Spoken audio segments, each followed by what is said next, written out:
Hello everyone, welcome to Hindi रोचक कहानियाँ channel. आज की कहानी है क्या हुआ रागिनी के साथ।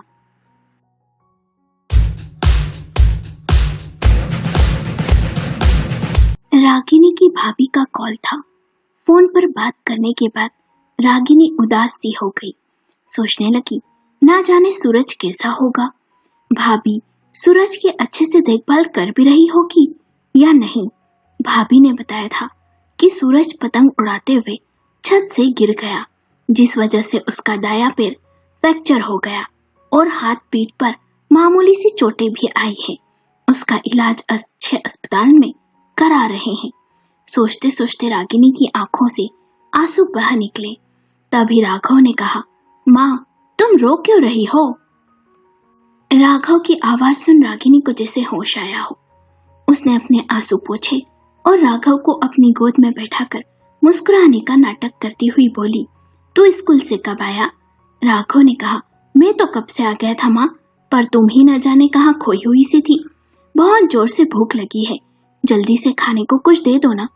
रागिनी ने कहा, ठीक है, तू हाथ मुंह धो ले और कपड़े बदल ले, मैं जब तक खाना लगाती हूँ। रागिनी रसोई में जाकर खाना गर्म करने लगी और थाली परोसकर राघव के लिए ले आई।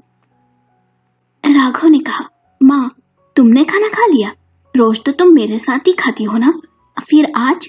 रागिनी ने कहा, तू खा ले, मुझे भूख नहीं है। कहते हुए रागिनी की फिर आंखें भर आई। उसका मन सूरज में ही लगा हुआ था। राघव को समझ आ गया था कि उसकी माँ रागिनी किसी बात से दुखी है। वो खाना खाते हुए बोला, क्या बात है माँ। रागिनी ने कहा, नहीं कोई बात नहीं। राघव ने कहा, तो फिर मेरे साथ खाना खाओ ना। रागिनी घर में कोई भी हंगामा नहीं चाहती थी, इसलिए होठों पर नकली मुस्कान बिखेरते हुए बेमन से खाना खाने लगी। राघव चुप हो गया और खाना खाकर बिस्तर पर लेटे लेटे टीवी देखने लगा। रागिनी उसके पास बैठी उसका सर प्यार से सहला रही थी। जब कुछ देर बाद राघव को नींद आ गई तो रागिनी टीवी बंद कर अपने कमरे में आकर लेट गई। मन फिर मायके के गलियारों में भटक सा गया कि सूरज कैसा होगा।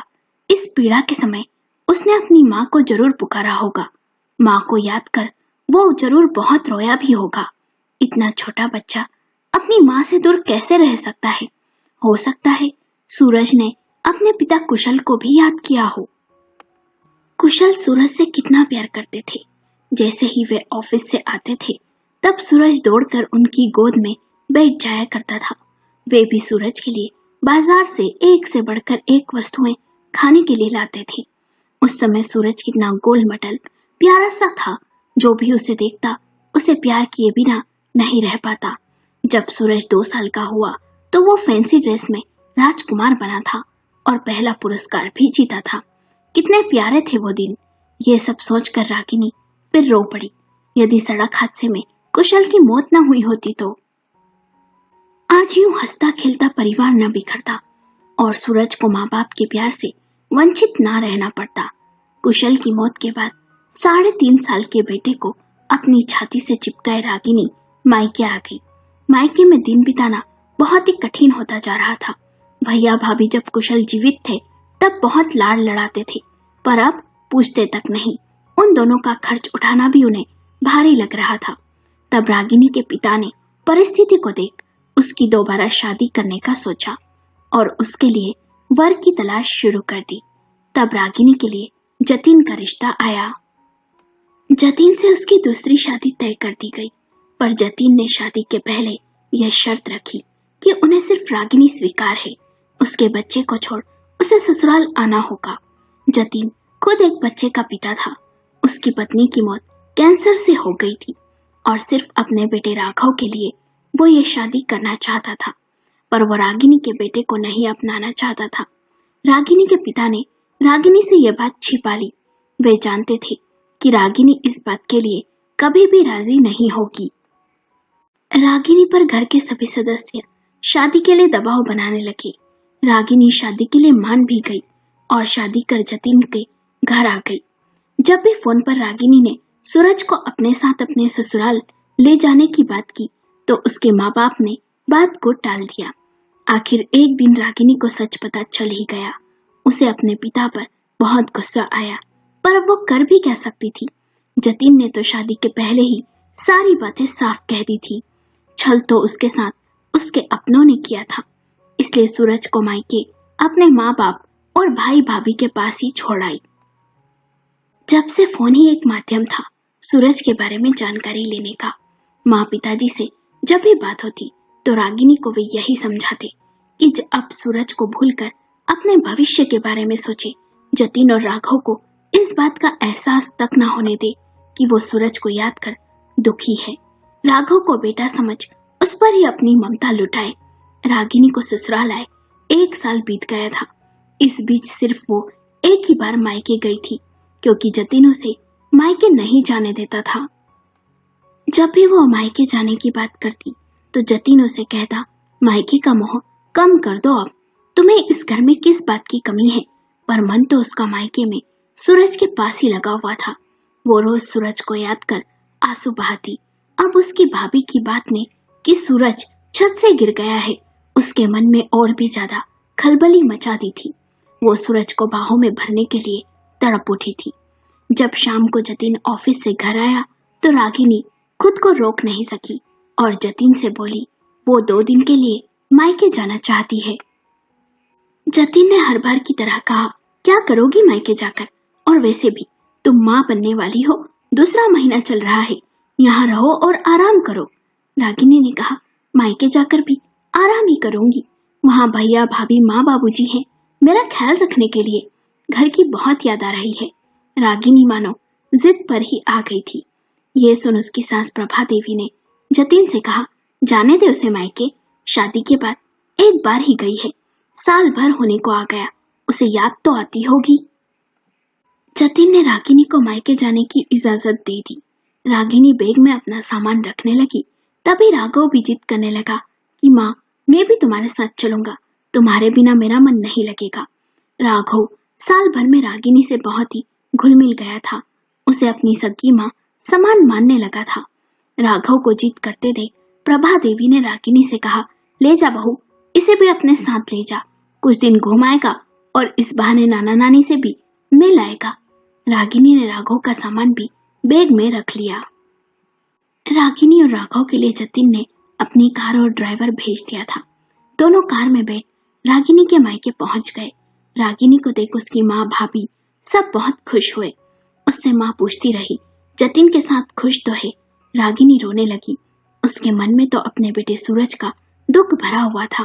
क्या कहती, जैसे तैसे अपने आप को संभाला, पानी के 2 घूंट गले से नीचे उतारे और भाभी से बोली, सूरज कहाँ है। भाभी उसे सूरज के कमरे में ले गई। सूरज का कमरा छत पर था। रागिनी ने देखा 4 पाई पर मेली सी चादर पर सूरज पैर ले अपाहिज की भांति पड़ा हुआ था। रागिनी सूरज की हालत देख हैरान थी, उससे लिपट कर रोने लगी। सूरज काला और पहले से भी बहुत दुबला और कमजोर सा लग रहा था। वो भी माँ को देख पहचान न पाया, क्योंकि रागिनी ने कीमती साड़ी और गहने जो पहने हुए थे वो उसे देखता ही रह गया। रागिनी ने प्यार से सूरज के बालों में हाथ घुमाते हुए पूछा, तू ठीक तो है बेटा। सूरज ने धीमे से कहा, मुझे बहुत दर्द हो रहा है। पास ही में राघव बढ़िया से कपड़े जूते पहने हुए खड़ा हुआ था। सूरज को घुरे ही जा रहा था। राघव ने मुंह बनाते हुए पूछा, माँ ये कौन है। रागिनी कहना तो चाहती थी कि तुम्हारा भाई है, पर चुप हो गई। सोचने लगी, क्या राघव सूरज को भाई के रूप में स्वीकार करेगा। फिर सच पता चलने पर सूरज को कितनी ठेस पहुंचेगी। तभी राघव ने कहा, माँ ये लड़का कितना गंदा है, इसे देख लग रहा है जैसे कई दिनों से ये नहाया ही ना हो। चलो ना नीचे चलो। रागिनी की भाभी सब सुन रही थी। वो राघव को नीचे ले गई। रागिनी ने पूरे कमरे में नजर दौड़ाई। कमरा बहुत ही गंदा सा था, जाले लगे हुए थे, धूल जमी हुई सी थी। सोचने लगी, पहले इस कमरे में कबाड़ रखते थे, अब ये कमरा सूरज को दे दिया। रागिनी की भाभी राघव को अपने बच्चों के पास बैठाकर वापस आ गई थी। उसने देखा रागिनी कमरे को गौर से देख रही है। वो रागिनी के मन के भाव जान गई, इसलिए खिसियाते हुए बोली, दीदी क्या करें, अब तुम्हारे घर जैसे इस घर में नौकर तो नहीं है ना, सारे काम खुद ही करना पड़ते हैं। माँ जी ने खुद इस कमरे का सामान निकाल कर साफ किया है, वही सूरज की देखभाल भी करती है। मुझे तो घर के कामों से फुर्सत ही नहीं मिलती और मेरे बच्चे भी छोटे हैं, उन्हें भी देखना पड़ता है। रागिनी ने कोई उत्तर नहीं दिया, चुपचाप सूरज के सिरहाने बैठी रही। रागिनी ने सूरज से कहा, बेटा मुझे माँ कहो ना एक बार, भी कहकर तुमने माँ नहीं पुकारा। बड़ी मुश्किल से सूरज ने धीमे से कहा, माँ तुम कहाँ चली गई थी, कितने दिनों के बाद आई। रागिनी ने कहा, मैं आगे क्या कहे, कुछ समझ ही नहीं आ रहा था, कैसे कहे। उसने दूसरी शादी कर ली, कुशल को भूलकर उसने जतिन का हाथ थाम लिया। सूरज को किसी ने अब तक नहीं बताया था कि उसकी माँ ने दूसरी शादी कर ली, क्योंकि शादी मंदिर में सूरज से छिपा कर की गई थी। रागिनी के माता पिता का कहना था वे शादी के बाद सूरज को समझा देंगे, पर बाद में जब रागिनी को जतिन की शर्त का पता चला तो उसने भी सूरज से कुछ नहीं कहा, या यूं कहने की हिम्मत ही ना हुई। सूरज ने पूछा, माँ मेरे लिए नए कपड़े नहीं लाई। रागिनी को याद आया जब वो शादी के बाद पिछली बार मायके आई थी तो सूरज से ये कहकर गई थी कि मैं तुम्हारे लिए नए कपड़े लेने जा रही हूँ, जल्द ही आऊंगी। पर उसके बाद 1 साल बीत गया, वो अब आई। रागिनी की आंखें नम हो आई कि सूरज को अब भी कपड़ों वाली बात याद है। रागिनी सूरज के कपड़े देखने लगी और सोचने लगी, भाभी ने एक जोड़ी नए कपड़े तक नहीं दिलवाए सूरज को। सूरज ने जिद करते हुए कहा, माँ मुझे कपड़े दो ना। रागिनी के मन में विचार आया कि राघव के कपड़े सूरज को दे दे, दोनों हम उम्र ही है, पर मन में डर सा आ गया कि कहीं राघव ने कपड़ों वाली बात जतिन से कह दी या फिर अपनी दादी से कह दी तो। तभी रागिनी की भाभी ने कहा, चलो दीदी खाना खा लो, फिर सूरज के पास बैठे रहना। रागिनी नीचे जाने लगी, तभी उसकी भाभी ने पूछा, दीदी तुम सूरज के लिए कपड़े खिलौने कुछ नहीं लाई? अपने घर की हालत तो तुम जानती हो ना, ऐसे में सूरज के लिए कुछ तो ले आती। रागिनी ने कोई उत्तर नहीं दिया। यह देख रागिनी की भाभी का मुंह बन गया और बोली, सूरज जन्मा तो तुम्हारी की कोख से है ना, उसका तुम्हें थोड़ा तो ख्याल रखना चाहिए दीदी, जतीन जी की अच्छी खासी तनख्वाह है। रागिनी सोचने लगी, भाभी ने जानबूझकर ये सब कहा क्योंकि रुपयों की तो वे बहुत लालची है और दूसरों पर खर्च करना उन्हें आता भी कहाँ है। माँ ने थाली लगा दी थी। रागिनी खाना खाने लगी, पर गले से एक निवाला भी नहीं उतरा। सोचने लगी, सूरज पेट भर खाना खाता भी होगा या नहीं। रागिनी की माँ उसे समझाने लगी कि तू पेट से है, ऐसे में अपना अच्छे से ध्यान रख, बच्चा स्वस्थ पैदा होगा तो जतिन तुम पर और प्रेम लुटाएगा। रागिनी के पिता और भाई राघव पर प्यार लुटा रहे थे। उसका भाई राघव को बाइक पर बैठाकर बाजार ले गया और उसके पसंदीदा खिलौने चॉकलेट उसे ला दिए। माँ और भाभी उससे जतिन और ससुराल की ही बातें करती रही, किसी ने सूरज के बारे में कोई बात नहीं की। तब रागिनी ने ही पूछा, सूरज कैसा पढ़ रहा है, इस साल उसके कितने नंबर आए। रागिनी की माँ ने कहा, ठीक ही है, वैसे भी उसे ज्यादा पढ़ लिख कर करना क्या है, अपने मामा के साथ दुकान ही तो संभालना है बस। रागिनी सोचने लगी, फिर तो सूरज घर का मुफ्त में नौकर ही बनकर रह जाएगा, सब उस पर हुक्म चलाएंगे। सबने खाना खा लिया। रागिनी की भाभी रसोई समेटने लगी, पर किसी ने सूरज के बारे में नहीं पूछा। रागिनी कुछ मिठाई फल जो वो अपने साथ लाई थी और खाना एक प्लेट में ले सूरज को देने चली गई। सूरज अकेला सा कमरे में पड़ा हुआ था। रागिनी का दिल फिर भर आया। वो उसके पास बैठ उसे प्यार से खाना खिलाने लगी, फिर उठ जाने लगी तो सूरज ने रागिनी का हाथ थाम लिया और बोला, माँ मेरे पास बैठो ना। रागिनी उसी के पास बैठ उसके बाल सहलाने लगी। सूरज को बहुत अच्छा लग रहा था। उसने अपनी आंखें बंद कर ली, पर राघव ने नीचे से रागिनी को माँ माँ कहकर आवाज लगाई तो रागिनी को उठकर नीचे जाना ही पड़ा। अगले दिन सुबह नाश्ता कर रागिनी ने सूरज की चारपाई छत पर लगा दी और उसे सुला दिया। अच्छे से उसका पूरा कमरा साफ किया, उसे नहलाया, उसके सारे कपड़े धो डाले। रागिनी की माँ कहने लगी, अरे उस कमरे में मैं भी रहती हूँ तो तू क्यों इस हालत में परेशान हो रही है, तुझे कुछ हो गया तो दामाद जी बहुत नाराज होंगे। पर रागिनी ने एक नहीं सुनी, सूरज के सारे काम निपटा दिए। दोपहर हुई ही थी कि ड्राइवर कार ले रागिनी और जतिन को लेने आ गया। ड्राइवर को देख रागिनी को हैरानी हुई। रागिनी ने कहा, अभी तो 2 दिन भी कहाँ हुए। ड्राइवर ने कहा, साहब ने लेने भेजा है, उनका मन राघव बाबा के बिना नहीं लग रहा और किसी की शादी में भी जाना है। रागिनी जतिन को नाराज नहीं करना चाहती थी, इसलिए सामान बांधने लगी। रागिनी के पिता ने कहा, जतिन को लेने आना चाहिए था। माना हम गरीब हैं, पर दामाद का सत्कार तो कर ही सकते हैं। शादी के बाद वे एक बार भी घर नहीं आए। रागिनी ने कहा, माँ तुम सब आ जाया करो मेरे ससुराल। माँ ने कहा, ठीक है हम आ जाएंगे। जाने से पहले रागिनी ने 500 रुपए माँ को देते हुए कहा, ये सूरज को कपड़े ला देना। और भाभी को 500 का नोट देते हुए कहा, सूरज का अच्छे से इलाज करवाना भाभी। भाभी ने लपक कर नोट अपने पल्लू में बांध लिया। रागिनी जानती थी भाभी उसे सूरज पर नहीं खर्च करने वाली और मुस्कुरा कर बोली, आप चिंता मत करो दीदी, सूरज हमारा भी बेटा है। रागिनी सूरज से मिलने गई और भारी मन से कार में बैठ ससुराल आ गई। रागिनी सोचने लगी, उसने साल भर मायके न जाकर सूरज के साथ ठीक नहीं किया। पिताजी ने भी तो धोखा दे ठीक नहीं किया, पर वो भी क्या कर सकते थे, घर की हालत। पर सूरज की देखभाल उसे खुद करना चाहिए, किसी पर उसे लादना नहीं चाहिए। इस बारे में जतिन से बात करनी ही होगी। जतिन के पास रुपए पैसों की कोई कमी नहीं और ना ही वो कंजूस है। शायद बात करने पर वो मान जाए और सूरज को अपना ले, फिर तो सारी समस्या खत्म ही हो जाएगी। जैसे ही रागिनी घर में गई तो उसने देखा जतिन उनका बेसब्री से इंतजार कर रहा है। राघव पिता को देख सीने से लग गया। जतिन ने भी उसे गोद में उठा लिया और बोला, आ गया मेरा बच्चा, पापा बहुत याद कर रहे थे। राघव ने कहा, हाँ पापा देखो मुझे वहां से खिलौने भी दिलाए। प्रभा देवी चाय ले आई, सब बैठ चाय पीने लगे। प्रभा और जतिन मायके के बारे में पूछने लगे कि वहां सब कैसे हैं। तभी राघव बीच में बोल पड़ा, पापा जानते हैं वहां एक बहुत ही गंदा लड़का भी है। उसे देख ऐसा लगा जिसे कई दिनों से वह नहाया ही ना हो। प्रभा ने पूछा, बहू राघव किसकी बात कर रहा है? रागिनी ने अपनी सास को सूरज के बारे में सब बता दिया। जतिन भी वहीं बैठ सब सुन रहा था, पर एक शब्द भी मुंह से नहीं कहा। रागिनी को जतिन का चुप रहना खला।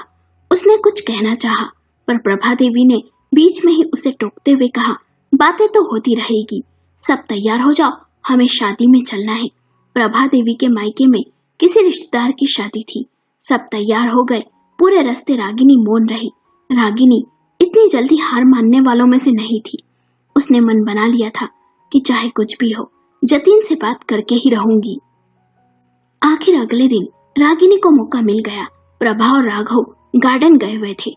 तब रागिनी ने धीमे से जतिन से कहा, सूरज की हालत ठीक नहीं और आप तो हमारे घर की हालत जानते ही हैं। सूरज कब तक भैया भाभी पर निर्भर रहेगा, क्यों ना हम उसे यहाँ ले आए। जतिन ने कहा, ये कैसी बात कर रही हो तुम, ये संभव नहीं। मैंने शादी के पहले ही साफ साफ तुम्हारे पिता से कह दिया था कि सूरज इस घर में नहीं आएगा। रागिनी ने कहा, जिस तरह मैंने राघव को अपनाया है आप भी सूरज को अपना ले। जैसे मैंने राघव को अपना बेटा माना है आप भी सूरज को अपना बेटा माने। पर जतिन ने कहा, मैं तुम्हारे बेटे को अपना बेटा कैसे मान लूं? मैंने पहले ही समझा दिया था मैं सूरज को कभी नहीं अपनाऊंगा। ऐसा ही था तो शादी नहीं करना चाहिए थी। अब मुझे इस बारे में कुछ नहीं सुनना, समझी? ये सब बातें सुन रागिनी चुप हो गई। फिर जतिन ने समझाते हुए कहा, अपनी भावनाओं पर काबू रखना सीखो और सूरज को भूल जाने में ही तुम्हारी भलाई है। उसे उसके हाल पर छोड़ दो। रागिनी ने रोते हुए कहा, मेरा बेटा तिल तिल कर जी रहा है, उसे मैं इस हालत में कैसे देख सकती हूँ? पहले से बहुत कमजोर हो गया है, ना ढंग से खाता है ना ही पढ़ता है। यदि वो वहां रहा तो उसका भविष्य खराब हो जाएगा। जतिन ने साफ साफ कहा, मैं इस बारे में कुछ नहीं कर सकता। किसी और को घर में लाकर मैं अपने बेटे राघव का भविष्य दांव पर नहीं लगा सकता। उसके मन में जतिन की बातें चुभी। वो जतिन को बहुत ही महान समझती थी, पर उसका दिल तो एक पत्थर की भांति कठोर निकला। रागिनी के कानों में सूरज के वे शब्द, माँ मुझे दर्द हो रहा है, गूंजते रहते। वो लाचार सी सब सह रही थी, चाहकर भी अपने बेटे के लिए कुछ नहीं कर पा रही थी। उसका मन जतिन से अब बात तक करने का नहीं होता। राघव भी उसकी आंखों में अब चुभने लगा था। मन ही मन सोचती, जब जतिन सूरज को नहीं स्वीकार कर सकता तो मैं क्यों राघव पर अपनी ममता लुटाऊं। दोनों के बीच में जो मन मुटाव रहा वो प्रभा से छिप न सका।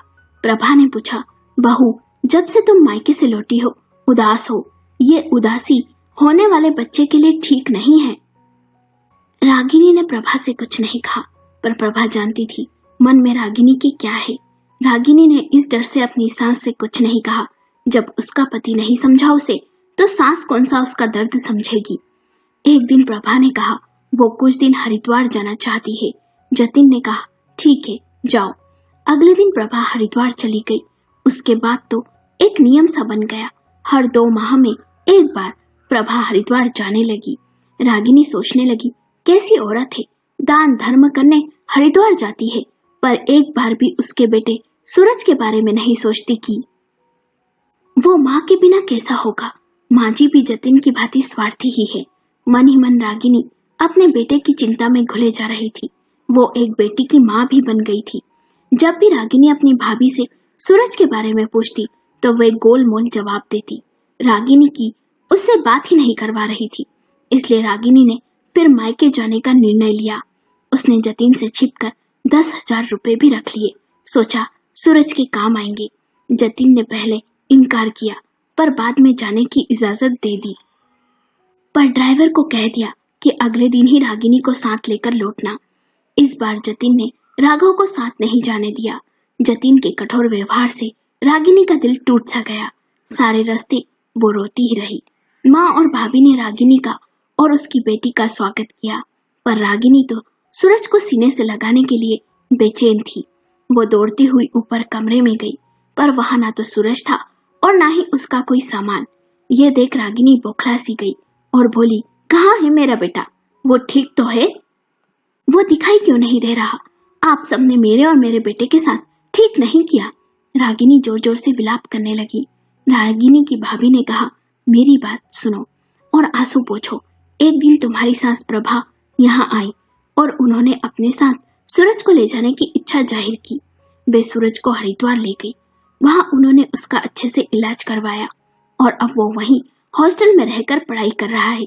उन्होंने हमें ये सब आपको बताने से इनकार किया था, इसलिए किसी ने आपसे कुछ नहीं कहा।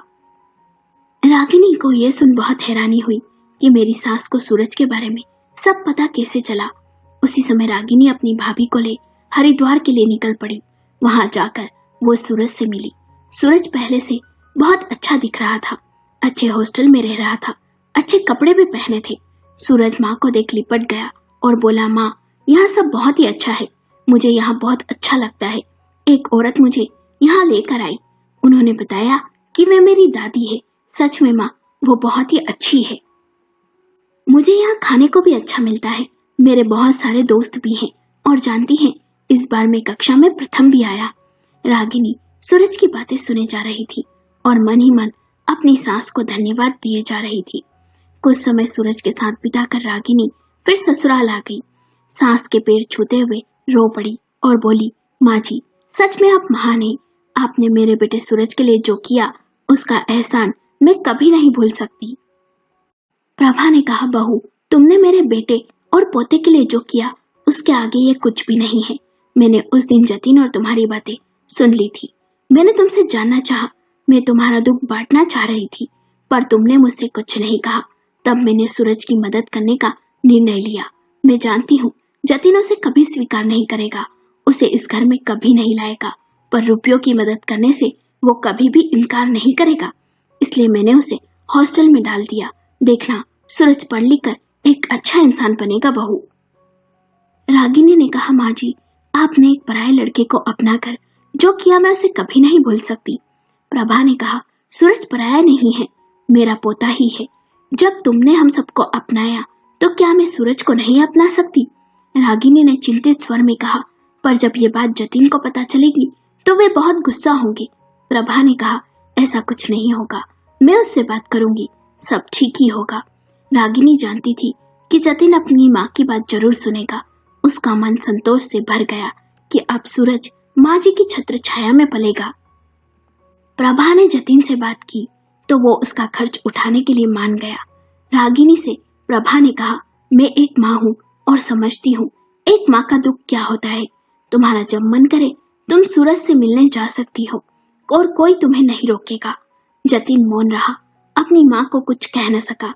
रागिनी मन ही मन ईश्वर को धन्यवाद देने लगी कि उसे इतनी अच्छी सास दी जिसने उसे समझा और उसके बेटे सूरज को अपनाया। आपको कहानी कैसी लगी?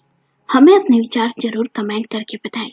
यदि कहानी पसंद आई हो तो वीडियो को लाइक करें, शेयर करें और चैनल को सब्सक्राइब करें।